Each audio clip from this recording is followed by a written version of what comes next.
Now where did I put the...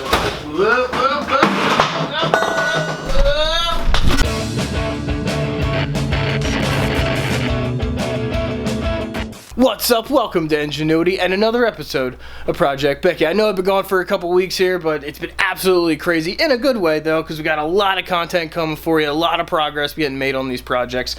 Stay tuned, it's going to be a good time. Today we are focusing on getting that transmission cover done, getting that dash bar welded in finally, and getting these damn seats in so we can finally get these pedal box and shifter cables measured up, ordered, and get that stuff going. So, without further ado, let's get to work.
Alright, so got the trains installed, and as you can see, we've got a ton more room, and it doesn't stick out past the car anymore. And for those of you that are sitting there going, it really looks like a lot more of a shit show than it normally is in there, you would be 100% correct. And there's a really good reason for it. I'll show you why. So normally I'd have the car much farther forward to give us plenty of room to work back there, but I have it pushed back because that's in the way. So yeah, I took the Mighty Exploder out the other day, went and picked that up. That's going to give us a huge leap forward in terms of getting this car moving forward because it's already assembled, it's ready to go. We don't have to source those parts, it just saves us time. I do have to clean it up because it is pretty rusty and dirty. We'll get that cleaned up. We'll get it somewhat put together a little bit more than it currently is and get it in the car. Putting an STI turbo on there as well as an STI intercooler. We'll upgrade the fuel and stuff later. That's for much further down the road. But for right now, just for assembly purposes, get it in there, kind of get some size requirements. But for now, I really want to start working on this dash bar and getting that situated. The new seats come in Monday, so then we can get the pedal configuration figured out as well as measure our shift cable length that we need, which is another reason I need to get the trans back in the car. So we'll get that stuff coming. I have the parts coming for the shifter stuff, like the little linkages and rod ends and things to make a shifter assembly that's going to bolt to the trans. And the transmission, when it's in the car, it's all connected directly to the shifter in the car, but you know, obviously this is going to be cable driven, so we have to make our own mechanism. Okay, so for the dash bar, there's a spot between the steering column and the mounting point that we can actually run a straight bar between the two A-pillar bars. To connect the two, it should miss everything behind the dash. If we have to cut something, you know, notch it or whatever, it won't be notched that badly. It actually seems like it's hard to get a camera up in there because it's so tight, but I've got a clear line of sight from one bar to the other, so this should work out pretty good. I just got to mark it, take the dash out, drop the column, and start working on it. So let's go.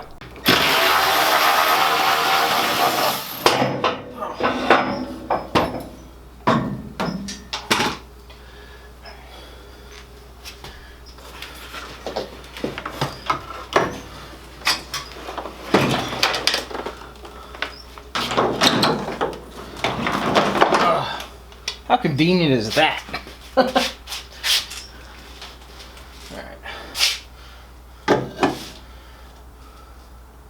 So that's the gap I was talking about.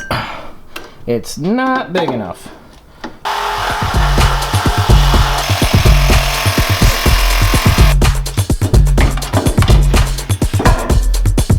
There we go.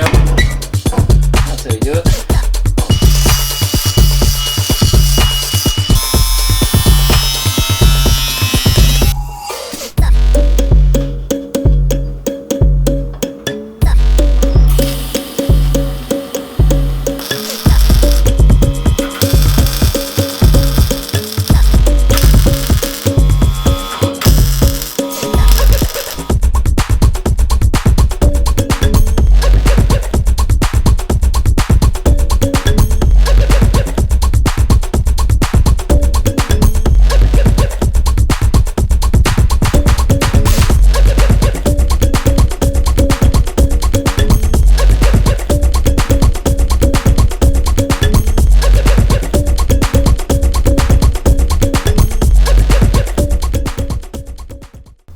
there we go.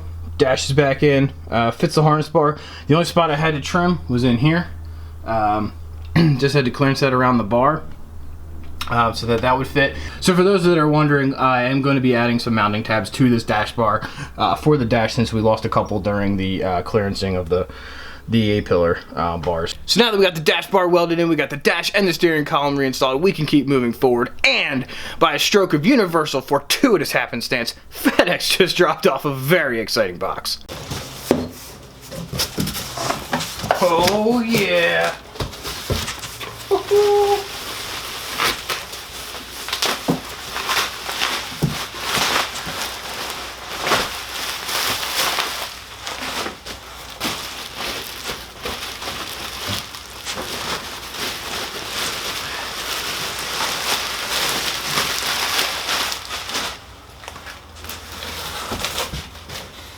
Oh yes!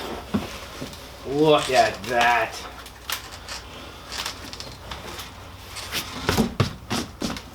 I don't know about you guys, but I love me some Corbeau Forza.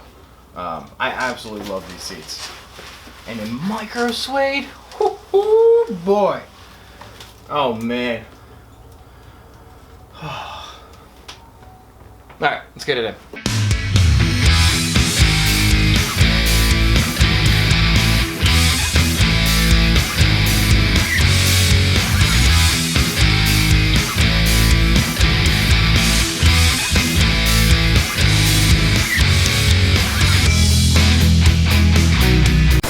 Well, I guess we'll call that one attempt number 1 because it didn't work. My head's, while it clears the roof, if I have a helmet on, it most certainly will not. So, thanks Mom and Dad for giving me a giant noggin. But anyway, let's go cut those out and try again.